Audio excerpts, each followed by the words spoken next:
I want to welcome you to the video. This video is going to be doing the retail method for a way of estimating ending inventory. And there's the general guidelines that you see here. Like I said, there's going to be some modifications to it, but basically you find the cost of goods, the goods available for sale at cost in retail, divide them to get the cost ratio, and then subtract the goods available for sale by the cost of goods sold, which is your net sales plus some other things. To get the ending inventory at retail, then take it times your cost ratio to come up with the totals. The additional information is what I want to do a little bit also. Freight and purchase discounts affect only the cost side. Purchase returns allowances affect both cost and retail. Sales returns allowances are deducted from retail only. Sales discounts are ignored. Normal inventory shrinkage and employee discounts are deducted from the retail side or added to sales before you deduct it. But abnormal affects both cost and retail. So what we have on the next slide is our information, and this is our information section right here. So what we'll have here then is we're going to do FIFO first and give you the estimated inventory, how to calculate based on this information for everything. So beginning inventory is the 15,000 and 22,050. Purchases is 185, and the retail side is 275, 650. This one, the freight in, is 12,000. Markups are 8,000. Markdowns, if you want to look at it this way, is a minus 3,000. So then we can, when we total these up though, we do not want to include first in, first out, because that inventory we assume is gone because the assumption is first in is the first ones we sell. So the cost ratio then is based on those two numbers, equal, and we'll do the round function. And it's the 197,000 divided by the 280,650. And I'll go 3 decimal places, and that gives you 70.2 cents. Goods available for sale, then we do calculate that is the 15,000 plus the 197, and over here we want the 22,050 plus the 280,650, the 302,700. Sales is the 250. Employee discounts are the 3,000. No, try that again. I got the wrong one. Employee discounts are the 4,500 for a total of 250 plus the 4,500 or 254. So the ending inventory at retail is 302,700 minus the 254,200. Now to get this, the cost is what we're after. We'll take the 48,200 times our cost ratio, and we come up with 33,836. So that was a 48,200 times the 0.702. I'll put that in there so you know how we got it. Okay. Then we go through the same process here. Beginning inventory is 15,000. Purchases is 185. Freight in is 12.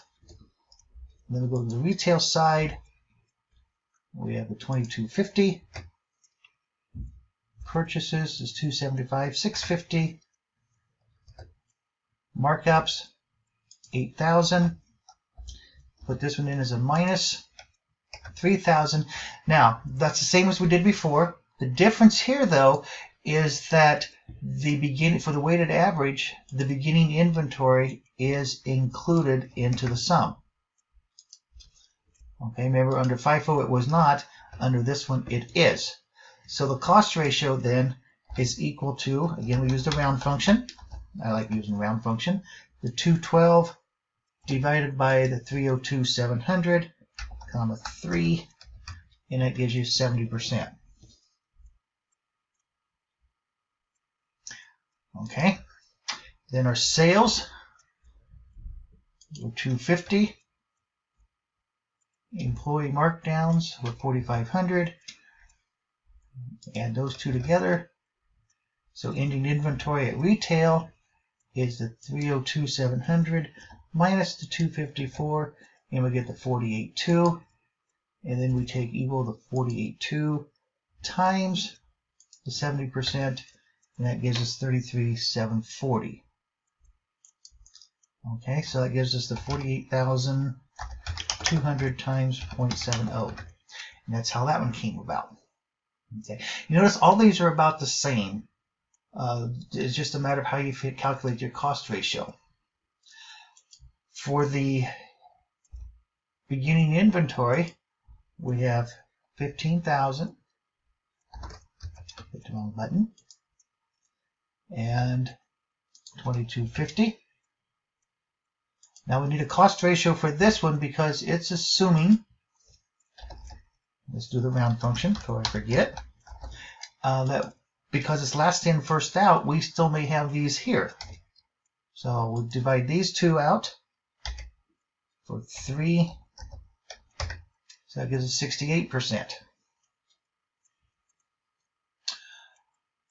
Then we have purchases of 185.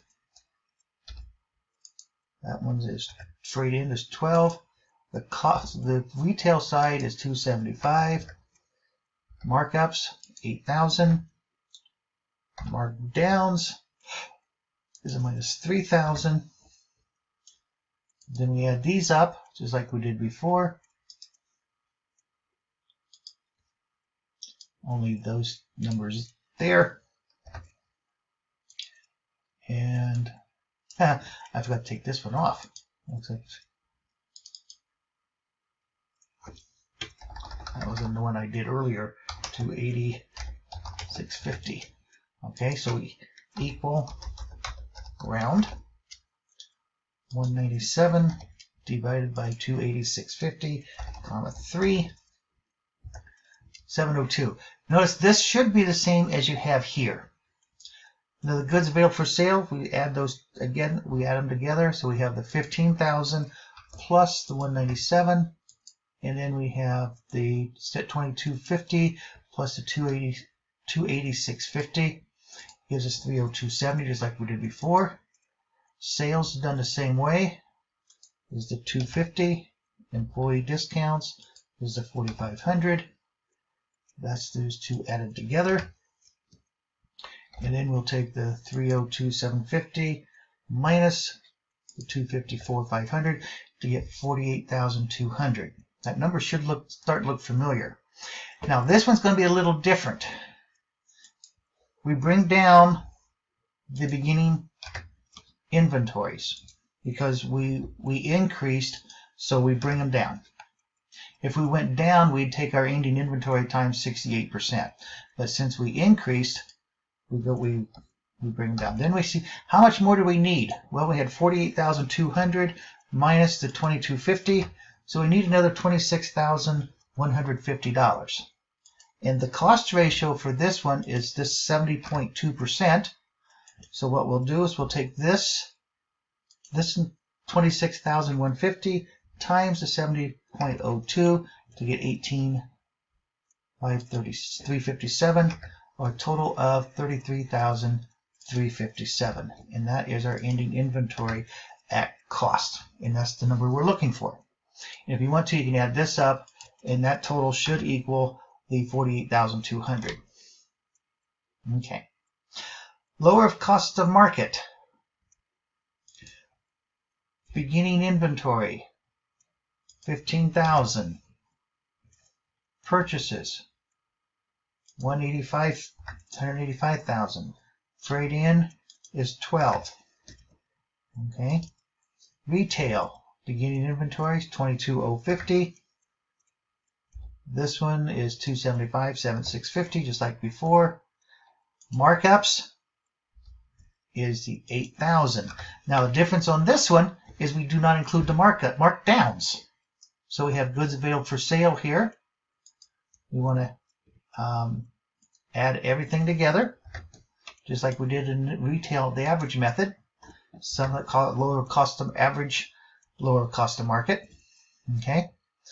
And then what we'll do is equal round the 212 divided by the 305,700, comma 3, and we come up with 69.3%.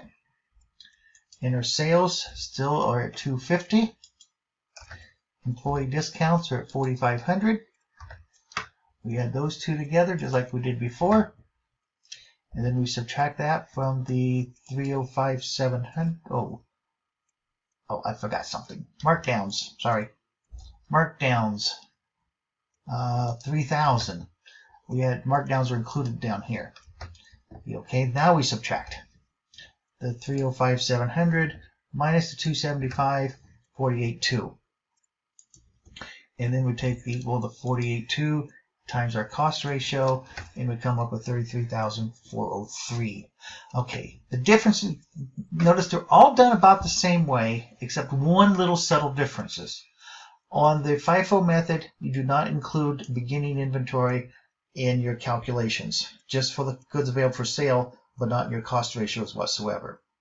On the weighted average, you include beginning inventory and all your purchases, freight in, markups, and markdowns. Everything is included before you found your cost ratio. In LIFO, it's a separate ratio for the cost ratio. Then you find a ratio for the current purchases, and if inventory would increase, which it did in this case, then you bring down the beginning inventories and find out what you need times the new cost ratio. If it decreases, you'd simply take, if this, like for instance, was 20,000, you take 20,000 times 0.68, and that'd be it. Okay.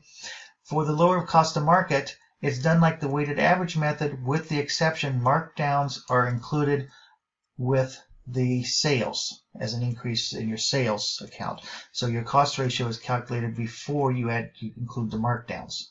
And you notice ending inventory retail is the same under all the methods, 48,200, no matter which method we use, we have the same retail method. The difference is the value for the cost one. Okay, so that's the 4 methods we have, and hopefully this will help.